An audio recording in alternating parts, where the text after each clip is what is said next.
बर्तन बड़ खबर पाणीपाग को नहीं बड़ सूचना कालिठू बढ़ वर्षार परिमाण कालबैशाखी प्रभाव आज भी राज्य में जारी रहिबो प्रबल वर्षा जानतु केउ जिला येलो वार्निंग जारी एसबु जिला को हाई अलर्ट जारी कला पाणीपाग विभाग प्रबल वर्षा सह बहिबो पवन तेबे जानिबा संपूर्ण अपडेट ता पूर्व वीडियो को लाइक करंतु जदि पारुछंती आपनकर सांग साथी मानको वीडियो को शेयर करनियतु जदि फ्रेंड्स आपण माने हमर ए चैनल ले नुआ वीडियो देखचोंती पूर्व केबे भी सब्सक्राइब करनाती तेबे निहाती चैनल को सब्सक्राइब करे सहित पाखरे आसुवा बेल आइकन को बजाय रखतांतु तेबे कालबैशाखी प्रभाव रे राज्य रे आज वर्षा होई पारे किछि स्थान रे घड़घड़ी सह कुआपथर वर्षा संभव रहिछे एसबु जिला को वार्निंग जारी करे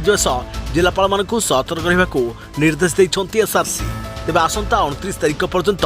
वर्षा लागि रहबा नै पूर्वानुमान करिछि पाणीपाग विभाग कटक जाजपुर ढेंकानाल कंधमाल रायगड़ा बौद्ध कलाहांडी को सतर्कता जारी कर किछि स्थान रे कुआपथर वर्षा होई पारे अधिकांश जिले में 70 ରୁ 110 मिलीमीटर वर्षा नहीं आकलन करिछि पाणीपाग विभाग एही समय घंटाप्रति 40 ରୁ 60 किलोमीटर बेगरे बही पारे पवन झड़ा बात्या बेले घर न बाहर परामर्श दि जाइए तेज अपराह आड़ को बिजुली घड़घड़ी सह वर्षा भी हेब तेज आसंता काली सावधान आसंता काली पवन बेग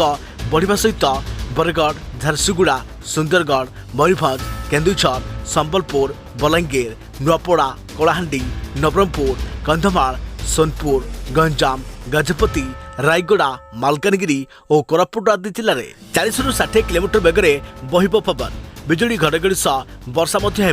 पुणी 27-28 तारिख को कालबैशाखीर प्रभाव बढ़िबो राज्यर अधिकांश जिले में कालबैशाखी वर्षा होई पारे बालेश्वर भद्रक ठारू आरंभ करी जाजपुर केन्द्रापड़ा कटक जगतसिंहपुर पुरी खोर्धा नयगढ़ गंजाम गजपति अनुगुल ढेंकानाल कंधमाल कलाहांडी नवरंगपुर मालकानगिरी कोरापुट रायगड़ा केन्दुझर और मयूरभंज आदि जिले में बिजुली घड़घड़ी सह प्रबल वर्षा हेब एही समय पवन बेग 40 ରୁ 60 किलोमीटर रही पारे एथिसह कलाहांडी कंधमाल कोरापुट रायगड़ा और नवरंगपुर आदि जिलार किछि अंचल में कुआपथर वर्षा होई पारे सेहिपरि 28-29 को सावधान 28 तारिख दिन वर्षार विस्तृति बढ़िबो उपकूल और संलग्न जिलागुड़िक बिजुली घड़घड़ी सह प्रबल वर्षा होई पारे सेहिपरि 29 तारिख पर